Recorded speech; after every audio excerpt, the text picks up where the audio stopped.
वही तो, लड़कियों के जितना पीछे भागोगे, लड़कियां उतना ही तुमसे दूर भागेगी। तुमको इतना भी नहीं पता कि जितना तुम लड़कियों को इग्नोर करोगी, उतने ही उन्हें चिंता होने लग जाएगी। सच में ऐसा है क्या? तो तुम बताओ ना, मैं क्या करूं जिससे मेरे ऊपर लगा हुआ ये पत्नी का आशिक पति वाला टैग हट जाए। रेखा की बात सुनकर मोहन के चेहरे पर एक शरारती मुस्कान आ जाती है। अब आएगा मजा। देखता हूं कि मेरी पत्नी को अब मेरी कदर कैसे नहीं होती। अगले दिन जब मोहन ऑफिस से घर लौटता है, तो उसके हाथों में कोई थैला नहीं होता।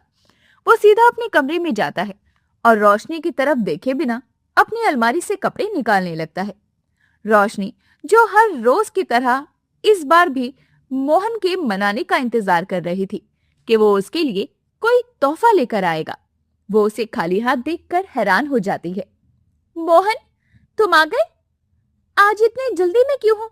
और मेरी पसंदीदा पिज्जा कहाँ है? तुमने सुबह कहा था कि आते वक्त लेकर आओगे। ओह, पिज्जा! मैं भूल गया रोशनी।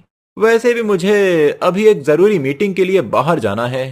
डिनर तुम अपना देख लेना, शायद मैं बाहर ही खा लूं। रोशनी को अपनी आंखों पर यकीन नहीं होता। जिस मोहन ने आज तक उसके लिए दुकानों के चक्कर लगाए थे, वो आज इतनी बेरुखी से बात कर रहा था। मोहन तैयार होकर कमरे से बाहर निकल जाता है। हॉल में उसे सुगंधा मिलती है।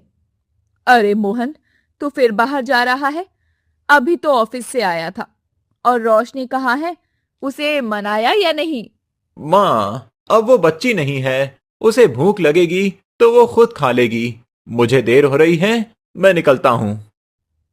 सुगंधा हैरानी से मोहन को जाते हुए देखती है। वो रोशनी के कमरे में जाती है, जहां रोशनी गुस्से और हैरानी के बीच सोफे पर बैठी हुई होती है।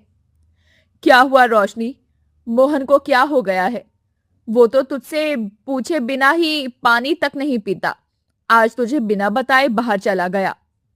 माँ जी, मुझे खुद समझ नहीं आ रहा। कल तक तो वो मेरे पीछे पीछे घूम रहा था, और आज उसे मेरे पिज्जा की याद तक नहीं रही।